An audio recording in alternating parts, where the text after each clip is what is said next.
Just like look at specific things that each guitar player would have. So it would be like, look at the thrill that B.B. King would have, or like look at Stevie used to be always on his volume pots. You know, he was there all the time. You know, and I thought that was interesting to look at those specific things like that each guitar player has, and kind of look at the way they control the tone. Obviously, Hendrix, you know, that was all cranked up to 10, right? And the way he would just tune those guitars right there on the spot, being so crazy loud right on stage. It's interesting to just compare the energy Albert Collins had, you know, the Telecaster, and just he was playing that thing so powerful, so muscled up playing. You know, it was wonderful to watch at that time. That was like, you know, you get a kind of a tape, right, a videotape, and then you put on a concert, and you kind of reserve a whole evening to sit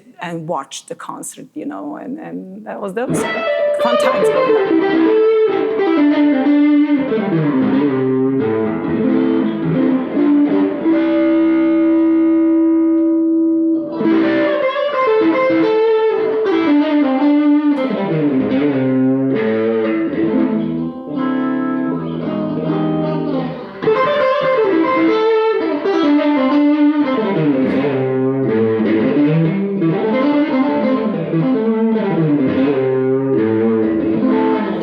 This luck really to be supported by my parents for music, you know, because obviously at that time in Serbia, like if you mentioned blues, it was of course just a very few bands that were doing that, and very locally, and obviously if you think of making a living at that time, being in blues, being in Belgrade playing blues guitar, it was just almost impossible.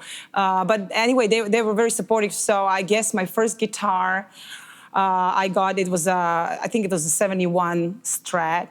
And I guess it was around when I was 18. That was my first guitar that I got from them. But before that, I was playing a Fender Lead. And it was a Lead 1, so it had one pickup. And yeah, it was a fun guitar. We still have it. We still jam when I'm back in Belgrade. It was some of a prototype model, or like a student model, I guess, that Fender put out at some point. That was the first thing I've been playing. And then I got my first guitar, which was a Strat.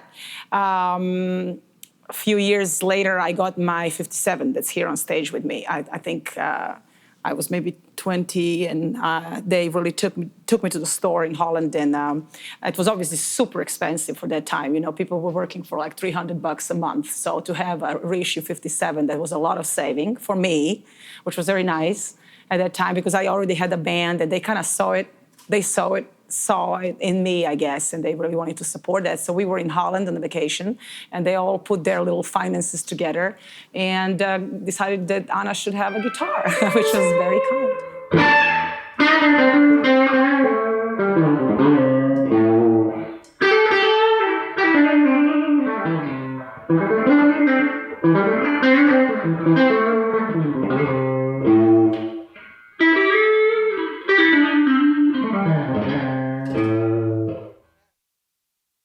Well, I was about 18 when we started getting the gear. I guess it was an excuse for my dad to get some more gear because it was all from me, right? So, yeah, but it was fun because we had a lot of jam sessions back home, and at some point we would combine his friends and my friends. So it was younger kids, obviously my age, that would come and jam with the older guys, and it was like, well, it was the 11th floor in a huge building in New Belgrade, and you know, the word spread around that on the 11th floor of that building there's some good blues being played, and yeah.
Thanks for watching the Vault Sessions.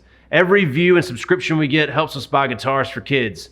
Click here to subscribe, click here to watch more Vault Sessions, and visit our website here to learn more about our Guitars for Kids program. We'll see you next week.